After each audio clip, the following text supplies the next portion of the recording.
नमस्कार दोस्तों, स्वागत है आपका तिवारी एकेडमी में। दोस्तों, आज के इस वीडियो में हम बात करने वाले हैं कक्षा 9 के सामाजिक विज्ञान में अर्थशास्त्र के अध्याय 2 के विषय में।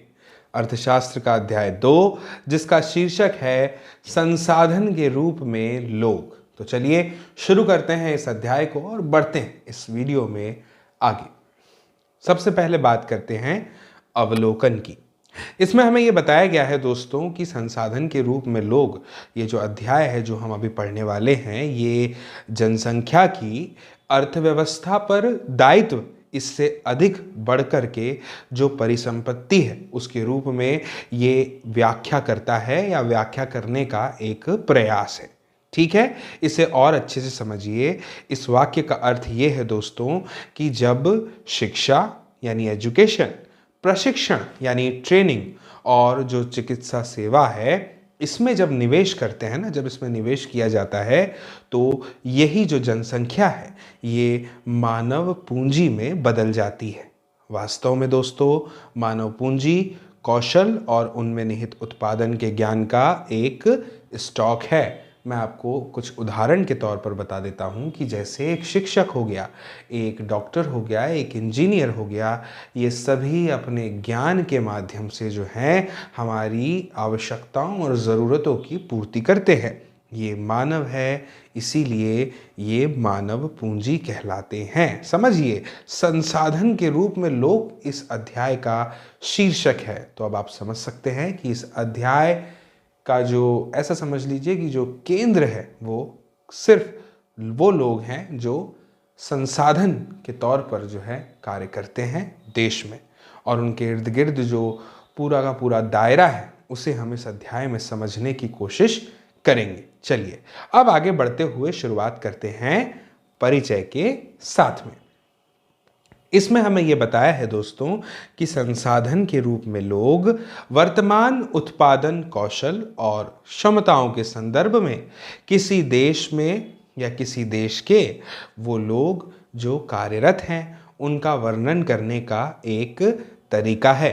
उत्पादक पहलू की अगर दोस्तों हम दृष्टि से देखेंगे ना, तो जनसंख्या पर विचार करना जो है वो सकल राष्ट्रीय उत्पाद के सृजन में उनके योगदान की क्षमता पर बल देता है। इसे और अच्छे से समझिए दोस्तों, जब हम अलग अलग संसाधनों की बात करते हैं तो उन्हीं की भांति, उन्हीं की तरह जनसंख्या भी क्या है, एक संसाधन है और एक मानव संसाधन है ना दोस्तों। ये विशाल जनसंख्या का एक सकारात्मक पहलू भी है। वो क्या है जिसे प्रायः उस वक्त तक हम अनदेखा कर देते हैं। कब अनदेखा कर देते हैं? जब हम इसके नकारात्मक पहलू को देखते हैं। अब आपके मन में प्रश्न उठ रहा होगा कि ये नकारात्मक पहलू कौन सा है। तो मैं आपको बता दूं, तो जैसा यहाँ पे दिया हुआ है कि भोजन है, शिक्षा है और स्वास्थ्य सुविधाएं हैं। अब जब ये जनसंख्या में समान रूप से वितरित ना हो, यानी बटी हुई ना हो, तब जो है हम इस पर बात नहीं करना चाहते, है ना। किस पर बात नहीं करना चाहते हैं? विशाल जनसंख्या का एक सकारात्मक जो पहलू है, मानव संसाधन, जो जुड़ा हुआ है सकल राष्ट्रीय उत्पाद के सृजन में उनके योगदान और क्षमता से। ठीक है, अब समझिए दोस्तों, जब इस विद्यमान मानव संसाधन को और अधिक शिक्षा और अधिक स्वास्थ्य द्वारा और विकसित किया जाता है, तब क्या होता है? तब हम इसे मानव पूंजी निर्माण कहते हैं। और जो भौतिक पूंजी निर्माण की ही तरह से देश की जो उत्पादक शक्ति है उसमें बढ़ोतरी करता है, यानी वृद्धि करता है। अब आगे बढ़ते हैं। यहाँ पर हमें दोस्तों ये बताया है कि शिक्षा, प्रशिक्षण और स्वास्थ्य सेवा जो कि मानव पूंजी ही है, इसमें निवेश जो है वो भौतिक पूंजी की ही भांति हमें प्रतिफल प्रदान करता है। जैसे भौतिक पूंजी प्रतिफल प्रदान करती है। भौतिक पूंजी क्या होती है हमने पिछले अध्याय में बखूबी जाना और समझा था, है ना। इसमें आप नकद को भी ले सकते हैं। ठीक है दोस्तों, जो अधिक शिक्षित या बेहतर प्रशिक्षित लोगों की उच्च उत्पादकता के कारण होने वाली अधिक आय और साथ ही अधिक स्वस्थ लोगों की उच्च उत्पादकता के रूप में इसे प्रत्यक्ष रूप से देखा जा सकता है। आप इसे इस तरह से भी समझ लीजिए कि जब हम बीमार होते हैं तब हम काम नहीं कर पाते अपना, है ना, लेकिन अगर हम स्वस्थ हैं, हमारे आसपास के लोग स्वस्थ हैं और सभी शिक्षित हैं, अपने अपने क्षेत्र में ज्ञान रखते हैं, अनुभव रखते हैं, तो आगे बढ़ना, विकास करना बहुत ही सरल हो जाता है। और यही तो वो है जो उच्च उत्पादकता के रूप में हम प्रत्यक्ष तौर पर देखते हैं। अब देखिए, ये छोटी सी बातचीत जो ये लड़का और लड़की के मध्य में हो रही है, ये हमें कितना कुछ बता देती है। ये हमें बताने का प्रयास है कि मानव संसाधन कितना कुछ है, किससे किससे ऊपर है, आगे है। देखिए, प्रश्न है कि मानव संसाधन क्या है? क्या यह भूमि अथवा श्रम के समान है? तो जवाब है कि यह उससे भी अधिक है। फिर अगला प्रश्न, मानव पूंजी क्या है? क्या यह रुपया, पैसा अथवा डॉलर के समान है? तो यहाँ पर है लिखा हुआ कि यह उससे भी अधिक है। ठीक है भाई, मानव है तभी तो इन सब का अस्तित्व है ना। ये सब कुछ बिल्कुल निरर्थक हो जाएंगे यदि मानव पूंजी ना हो, मानवीय पूंजी ना हो तो। ठीक है, अब आगे बढ़ते हैं दोस्तों। उच्च आय से न केवल अधिक शिक्षित और अधिक स्वस्थ लोगों को लाभ होता है। हाँ, अब ऐसा नहीं कहा जा सकता कि अगर आय उच्च है तो इससे सिर्फ अधिक शिक्षित लोग और अधिक स्वस्थ लोगों को ही लाभ होगा, बल्कि समाज को भी कुछ अप्रत्यक्ष तरीकों से लाभ होता है। अब प्रश्न आ सकता है आपके मन में कि ऐसा क्यों? तो जवाब ये है भैया, क्योंकि अधिक शिक्षित या अधिक स्वस्थ जनसंख्या का लाभ उन लोगों तक भी तो पहुंचता है जो स्वयं प्रत्यक्ष रूप से उतने शिक्षित नहीं हैं या उतनी स्वास्थ्य सेवाएं उन्हें प्रदान नहीं की गई है। दोस्तों, इस बात को समझिए कि वास्तव में मानव पूंजी एक तरह से अन्य संसाधन जो होते हैं ना, जैसे कि भूमि और भौतिक पूंजी, इन सभी से श्रेष्ठ है। अब आप कहेंगे क्यों? तो जवाब है क्योंकि मानव संसाधन भूमि और पूंजी का उपयोग कर सकता है। भूमि और पूंजी अपने आप में कोई उपयोगी नहीं हो सकते, है ना भाई। भूमि अपना स्वयं का उपयोग कैसे करेगी, पूंजी कैसे करेगी, लेकिन मानवीय संसाधन जो है वो इसका उपयोग कर सकते हैं, है ना। मानव यानी कि लोग, संसाधन के रूप में लोग ही तो इस अध्याय का शीर्षक है ना दोस्तों। अनेक दशकों से भारत में विशाल जनसंख्या को एक परिसंपत्ति की अपेक्षा एक दायित्व माना जाता रहा है ना। और लेकिन ये आवश्यक नहीं है दोस्तों कि एक विशाल जनसंख्या वाला देश के लिए ही दायित्व हो। दोस्तों, मानव पूंजी में निवेश द्वारा इसे एक उत्पादक परिसंपत्ति में जरूर बदला जा सकता है। अब इसको उदाहरण से समझिए कि सबके लिए शिक्षा, सबके लिए स्वास्थ्य, सबके लिए आधुनिक प्रौद्योगिकी के प्रयोग में औद्योगिक और कृषि जो श्रमिक हैं उनके प्रशिक्षण, कुछ उपयोगी वैज्ञानिक अनुसंधान आदि पर संसाधनों के व्यय द्वारा ये संभव हो सकता है। अब यहाँ पर दो उदाहरण दिए हैं, ये हमें स्पष्ट कर देंगे कि लोग अधिक उत्पादक संसाधन बनने का प्रयास करते हैं। सबसे पहले पढ़ते हैं सकल की कहानी। दो मित्र विलास और सकल एक ही गांव सेमापुर में रहते थे। सकल की आयु 12 वर्ष थी। उसकी मां शीला घर का कामकाज देखती थी। उसके पिता बूटा चौधरी खेत में काम करते थे। सकल घर के कामकाज में अपनी मां की मदद करता था। वह अपने छोटे भाई जीतू और बहन सीतू की भी देखभाल करता था। उसके चाचा श्याम ने मैट्रिक की परीक्षा पास की थी, लेकिन वह घर में बेकार बैठा था क्योंकि उसे नौकरी नहीं मिली। बूटा और शीला चाहते थे कि उनका बेटा सकल पढ़े लिखे। वे उस पर गांव के स्कूल में नाम लिखाने के लिए जोर देते थे, जिसमें उसने शीघ्र प्रवेश भी पा लिया था। उसने पढ़ना शुरू किया और उच्चतर माध्यमिक की परीक्षा पास कर ली। उसके पिता ने उसे अपनी पढ़ाई जारी रखने के लिए राजी कर लिया। उन्होंने सकल के लिए कंप्यूटर के व्यावसायिक कोर्स में अध्ययन के लिए कर्ज लिया।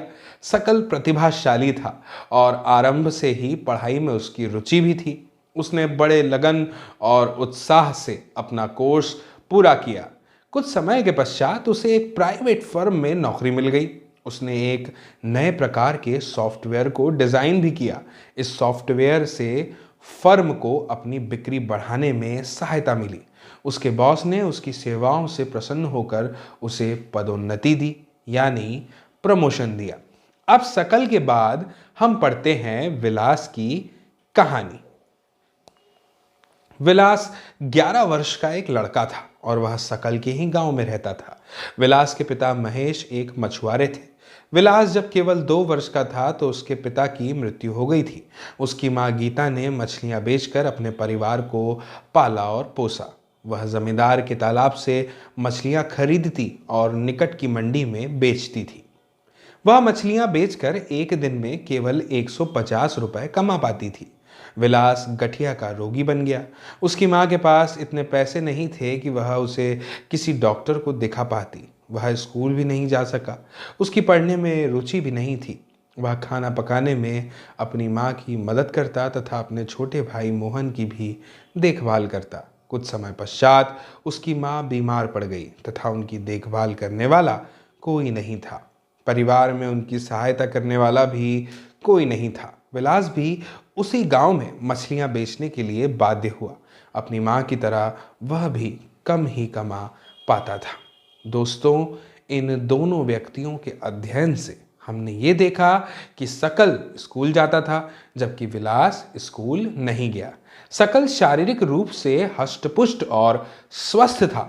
उसे बार बार डॉक्टर के पास जाने की आवश्यकता नहीं पड़ती थी।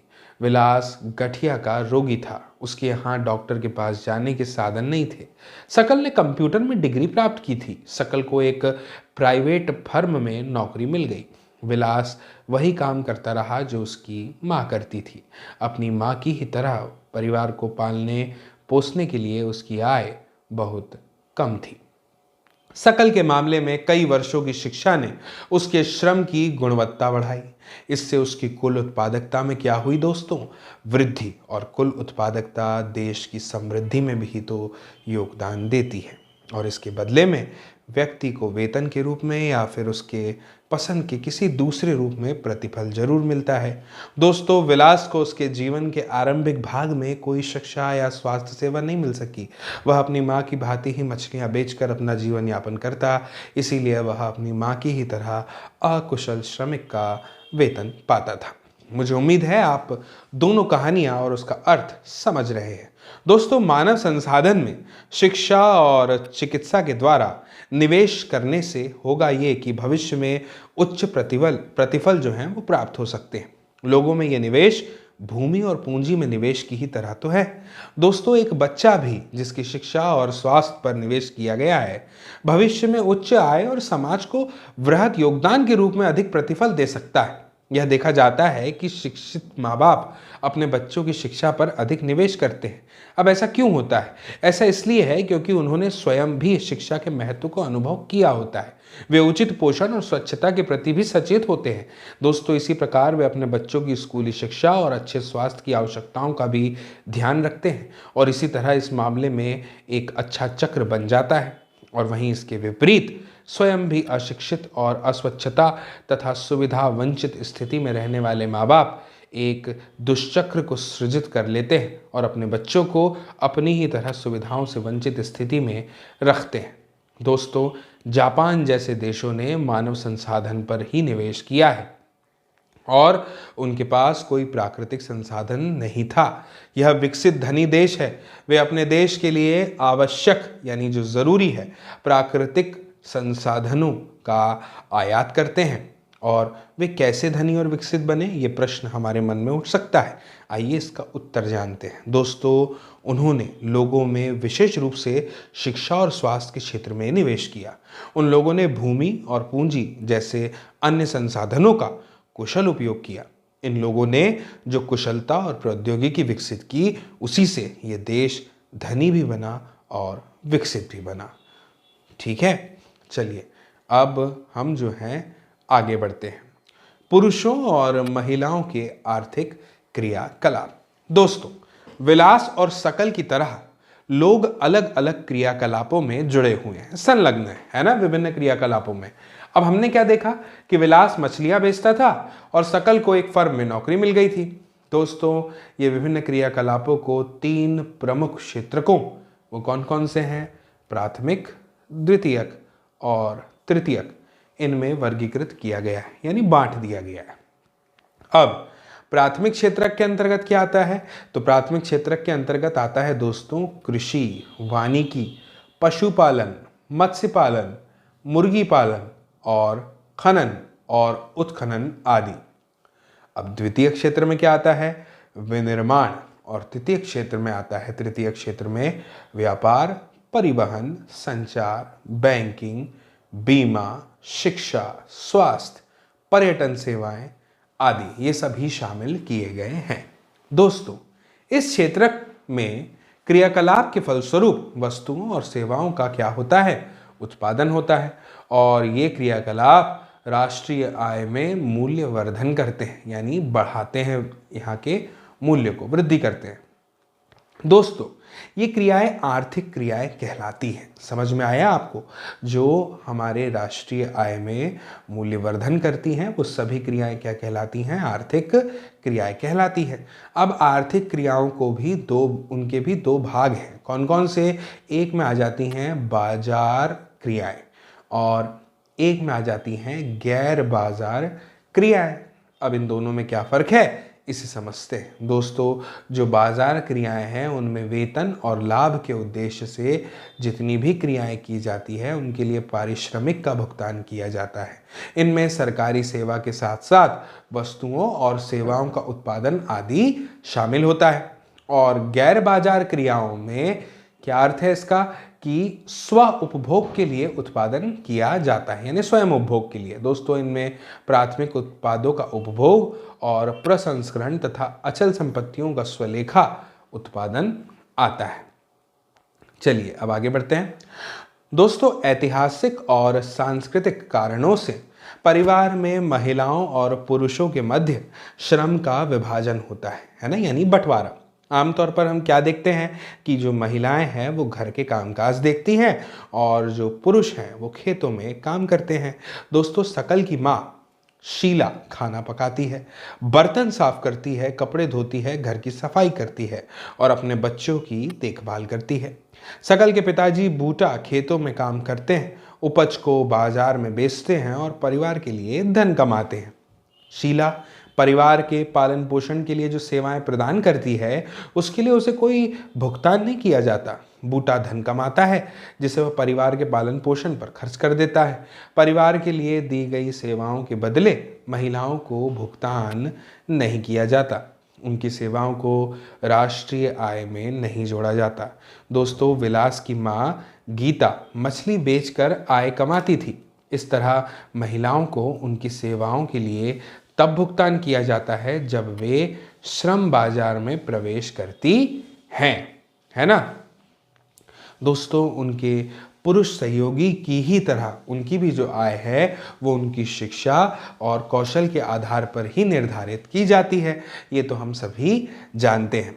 इसके अलावा दोस्तों, शिक्षा जो है वो व्यक्ति के उपलब्ध आर्थिक अवसरों को बेहतर उपयोग में सहायता करवाती है ना। शिक्षा से क्या होता है, शिक्षा और जो कौशल होता है ना, जो हुनर है, वो बाजार में किसी व्यक्ति की आय के प्रमुख निर्धारक होते हैं। ये बात हम भी जानते हैं। अधिकांश महिलाओं के पास में बहुत कम शिक्षा और निम्न कौशल स्तर है, यानी एकदम कम, और पुरुषों की अपेक्षा महिलाओं को कम पारिश्रमिक भी दिया जाता है। दोस्तों, अधिकतर महिलाएं वहां काम करती हैं जहां नौकरी की सुरक्षा नहीं होती तथा कानूनी सुरक्षा का भी यहाँ पर अभाव है। अनियमित रोजगार और निम्न आय यानी कम कमाई इसी क्षेत्र की विशेषताएं हैं। दोस्तों, इस क्षेत्र में प्रसूति अवकाश, शिशु देखभाल और अन्य सामाजिक सुरक्षा तंत्र जैसी सुविधाएं उपलब्ध नहीं होती। तथापि दोस्तों, उच्च शिक्षा और उच्च कौशल वाली महिलाओं को पुरुषों के बराबर वेतन मिलता है। संगठित क्षेत्र में शिक्षण और चिकित्सा उन्हें सबसे अधिक आकर्षित करते हैं। कुछ महिलाओं ने सामान्य नौकरियों के अलावा प्रशासनिक और अन्य सेवाओं में भी प्रवेश किया है, जिनमें वैज्ञानिक और प्रौद्योगिकी सेवा के उच्च स्तर की आवश्यकता पड़ती है। अपनी बहन या साथ पढ़ रही किसी सहपाठी से पूछें कि वे क्या बनना चाहती है। दोस्तों, अब हम बात करेंगे जनसंख्या की गुणवत्ता की। समझिएगा दोस्तों, जनसंख्या की जो गुणवत्ता है वो साक्षरता दर, जीवन प्रत्याशा आदि से निरूपित व्यक्तियों के स्वास्थ्य और देश के लोगों के द्वारा जो कौशल उन्हें प्राप्त है उसके निर्माण पर निर्भर करती है।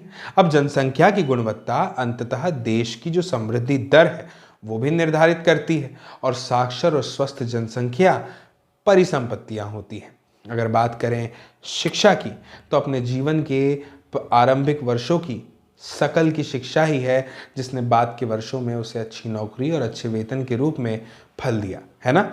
दोस्तों, हमने देखा कि सकल के विकास के लिए शिक्षा एक महत्वपूर्ण आगत था। इसने उसके लिए नए क्षितिज खोले, नई आकांक्षाएं दी और जीवन के मूल्य विकसित किए। न केवल सकल के लिए बल्कि समाज के विकास में भी शिक्षा का योगदान है। ये राष्ट्रीय आय और सांस्कृतिक समृद्धि में वृद्धि करती है और प्रशासन की कार्य क्षमता को भी बढ़ाती है। प्राथमिक शिक्षा में दोस्तों सार्वजनिक पहुंच, धारण और गुणवत्ता प्रदान करने का प्रावधान किया गया है, और इस मामले में दोस्तों लड़कियों पर विशेष जोर दिया गया है। प्रत्येक जिले में नवोदय विद्यालय जैसे प्रगति निर्धारक विद्यालयों की स्थापना की गई है। दोस्तों, बड़ी संख्या में हाई स्कूल के विद्यार्थियों को ज्ञान और कौशल से संबंधित व्यवसाय उपलब्ध करवाने के लिए आप समझिए व्यावसायिक शाखाएं विकसित की गई हैं। शिक्षा पर योजना परिव्यय पहली पंचवर्षीय योजना के 151 करोड़ रुपए से बढ़कर 2020 और 21 में 99,300 करोड़ रुपए हो गया है। सकल घरेलू उत्पाद के प्रतिशत के रूप में शिक्षा पर खर्च 1951 और 52 के 0.64% से बढ़कर 2019-20 में 3.1%, जो कि एक बजटीय अनुमान है, हो गया है। दोस्तों, इसके बाद हमें ये बताया है कि केंद्रीय और राज्य सरकार के दस्तावेज भारतीय रिजर्व बैंक के द्वारा यह बजटीय अनुमान 2017 और 18 में घट करके 2.7% बताया गया है ना। और इससे हमें जानकारी भी दी गई है कि साक्षरता दर 1951 के 18% से बढ़कर 2017 में 85% हो गई है ना।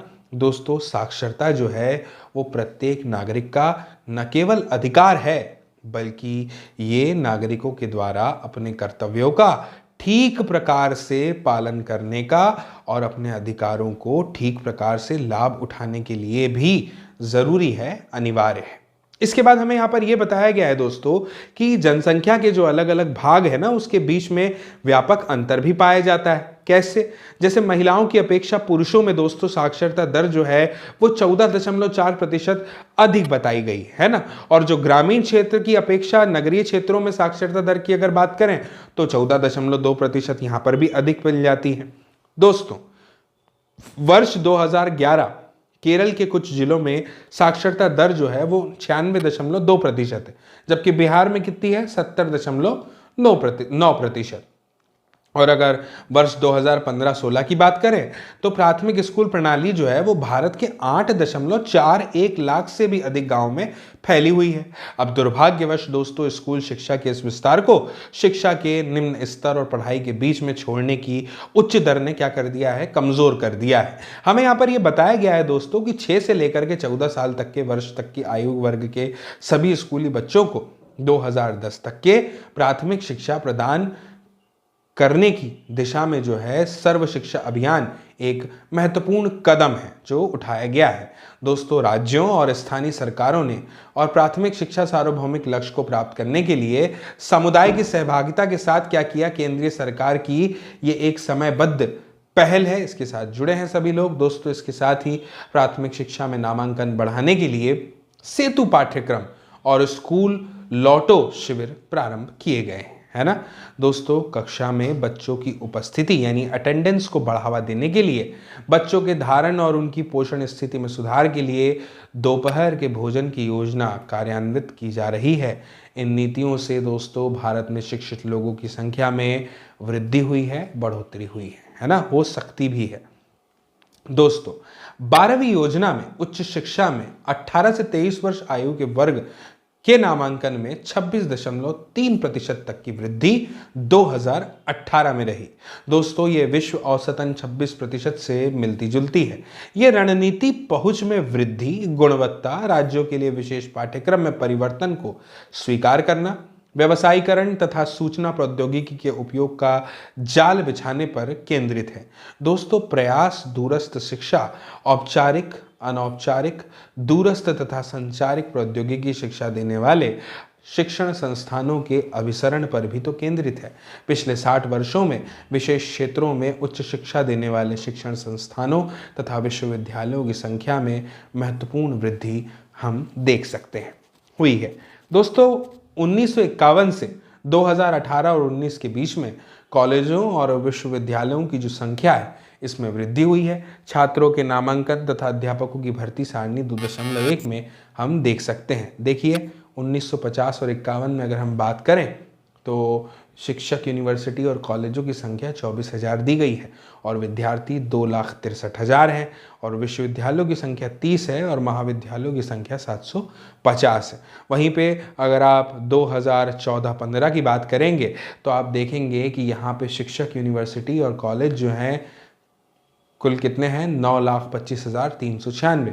विद्यार्थी कितने हैं, यहाँ पर जो विद्यार्थियों की संख्या है 2,23,02,938 और विश्वविद्यालयों की संख्या है 628 और महाविद्यालयों की संख्या है कितनी, 37,204। कब, 2012 और 13 में, सॉरी ये 15 पे मैंने टिक कर दिया था, है ना, ये 12 और 13 की संख्या है। और वहीं पे अगर 2018-19 की बात करें तो शिक्षक हैं कितने, 14,16,299 और अगर बात करें विद्यार्थियों की तो वो कितने हैं, 3,73,99,388, है ना। विश्वविद्यालयों की संख्या है 993 और महाविद्यालयों की संख्या है 39,931, है ना। ठीक है, चलिए अब आगे बढ़ते हैं और बात करते हैं शिक्षा के बाद स्वास्थ्य की। दोस्तों, फर्म का उद्देश्य लाभ को अधिकतम करना है ना। क्या हम ऐसा सोचते हैं कि कोई भी फर्म ऐसे व्यक्तियों को रोजगार देने के लिए प्रेरित होगी जो खराब स्वास्थ्य होने के कारण स्वस्थ श्रमिकों के बराबर कार्य नहीं कर पाए?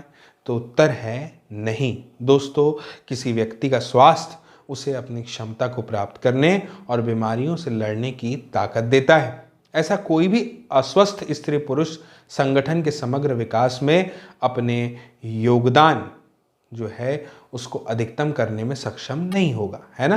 दोस्तों, वास्तव में स्वास्थ्य जो है वो अपना कल्याण करने का एक अपरिहार्य आधार है। आज के लिए सबसे बड़ी सफलता जो है वो है आपका स्वास्थ्य, आपका स्वस्थ रहना, है ना। इसीलिए दोस्तों, जनसंख्या की स्वास्थ्य स्थिति को सुधारना किसी भी देश की प्राथमिकता होती है, यानी प्रायोरिटी होती है। दोस्तों, अगर बात करें हमारी राष्ट्रीय नीति के लक्ष्य की तो हमारी राष्ट्रीय नीति का लक्ष्य भी जनसंख्या के अल्प सुविधा प्राप्त वर्गों पर विशेष ध्यान देते हुए स्वास्थ्य सेवाओं, परिवार कल्याण और पौष्टिक सेवा तक इनकी पहुंच को बेहतर बनाना है।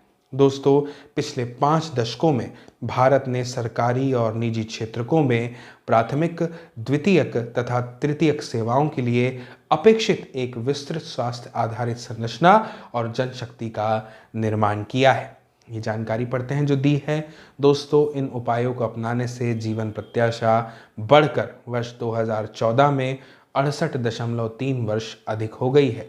शिशु मृत्यु दर 1951 के 147 से घटकर 2016 में 34 पर आ गई है। इसी अवधि में अशोधित जन्म दर गिरकर 20.8 और मृत्यु दर 6.4 पर आ गई है। दोस्तों, जीवन प्रत्याशा की अगर हम बात करें तो इसमें वृद्धि और शिशु देखभाल में सुधार देश के आत्मविश्वास को भावी प्रगति के साथ आंकने के लिए उपयोगी है।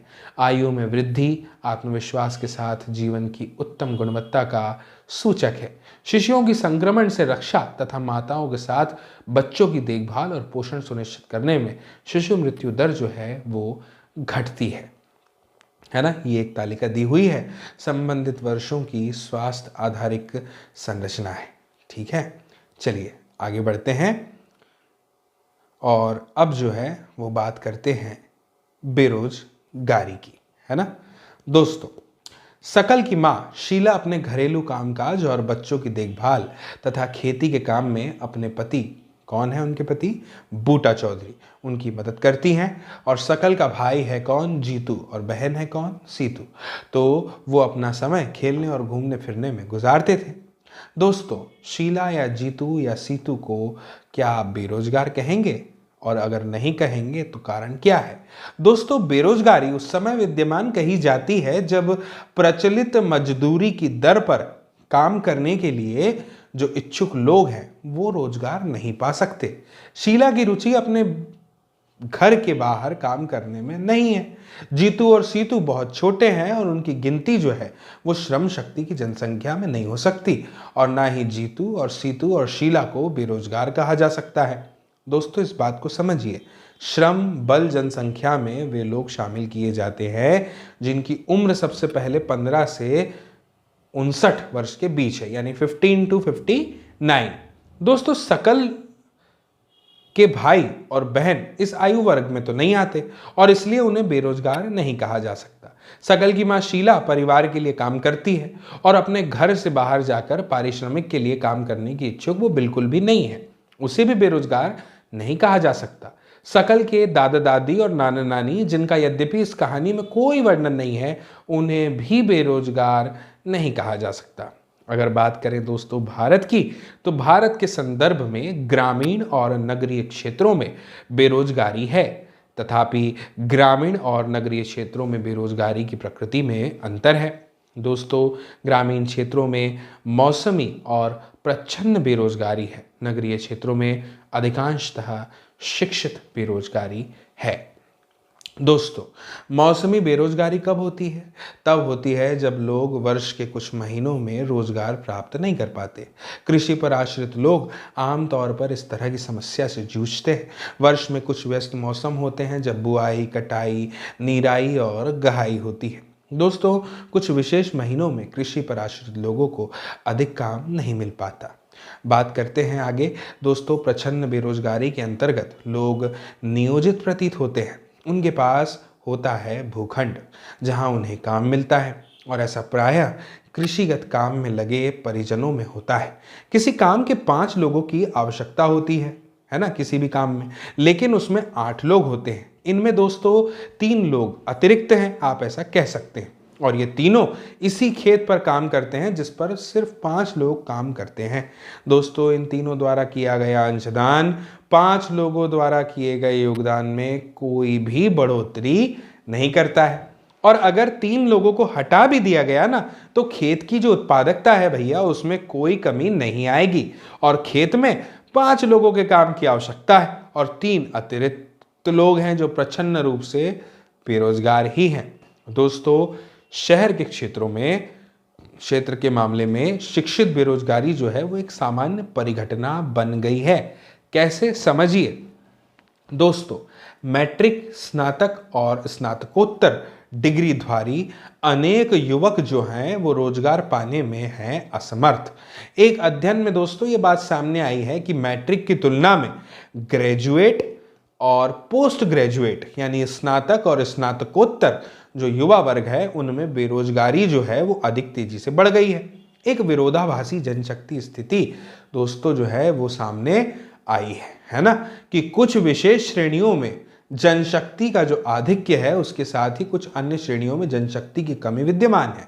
एक और तकनीकी अर्हता प्राप्त लोगों के बीच बेरोजगारी है, तो दूसरी ओर आर्थिक समृद्धि के लिए आवश्यक तकनीकी कौशल की कमी भी है।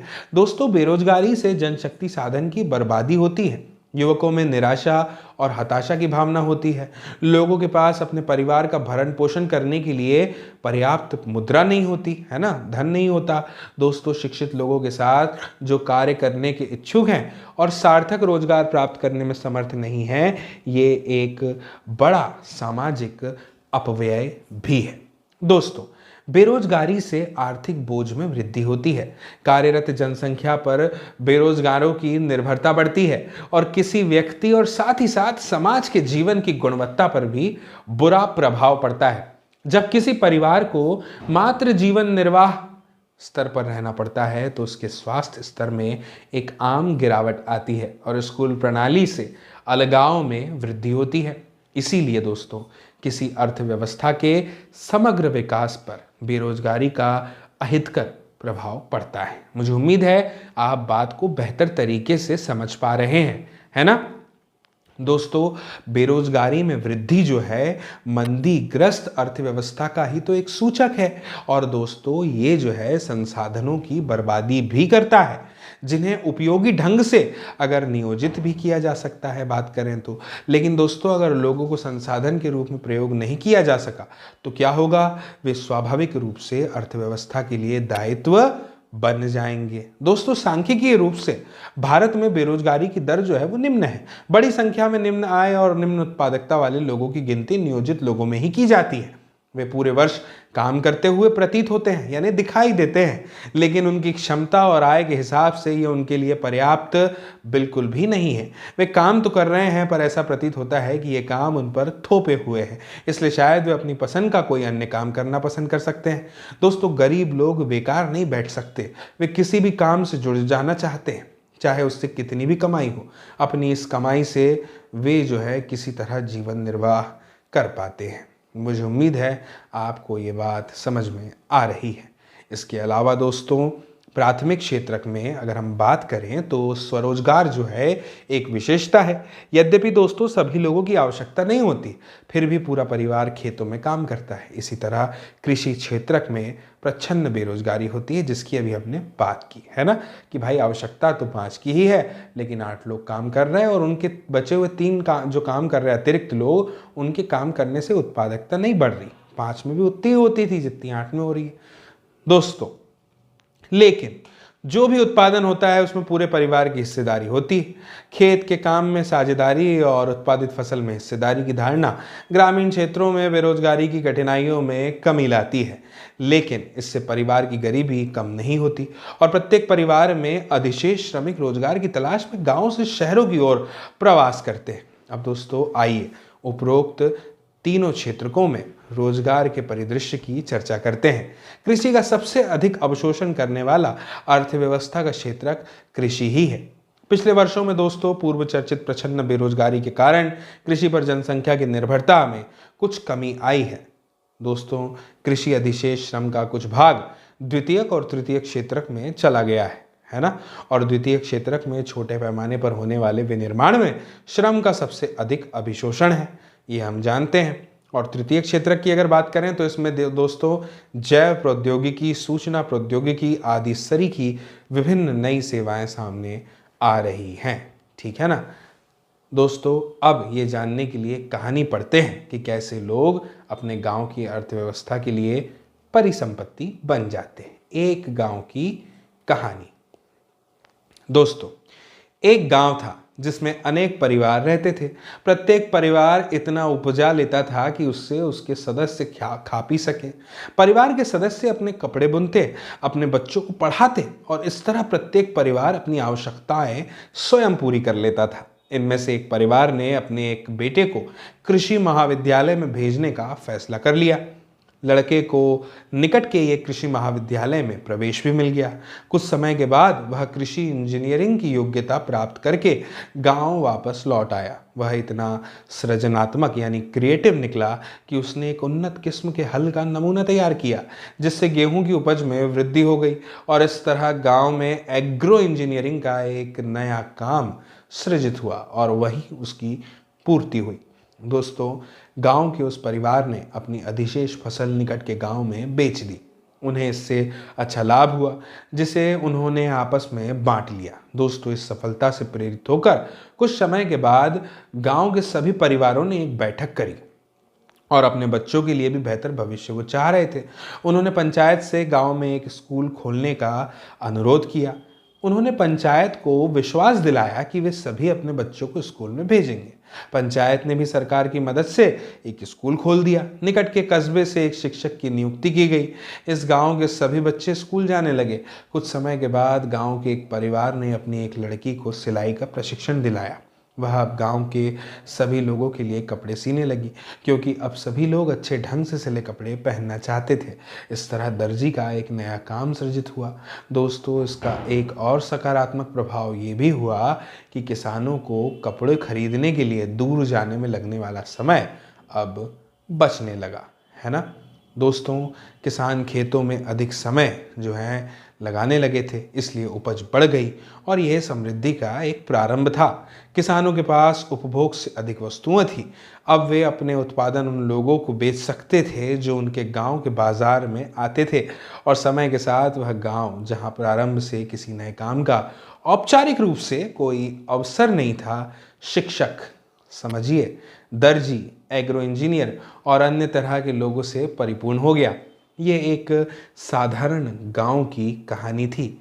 यहाँ मानव पूंजी के उठते स्तर ने उसे जटिल और आधुनिक आर्थिक क्रियाकलापों के स्थल के रूप में विकसित बनाया। अब बात करते हैं सारांश की। तो सारांश क्या है कि हमने देखा कि शिक्षा और स्वास्थ्य के समान आगतें जो हैं वो किस प्रकार से लोगों को अर्थव्यवस्था के लिए परिसंपत्ति बनाने में सहायता करती है।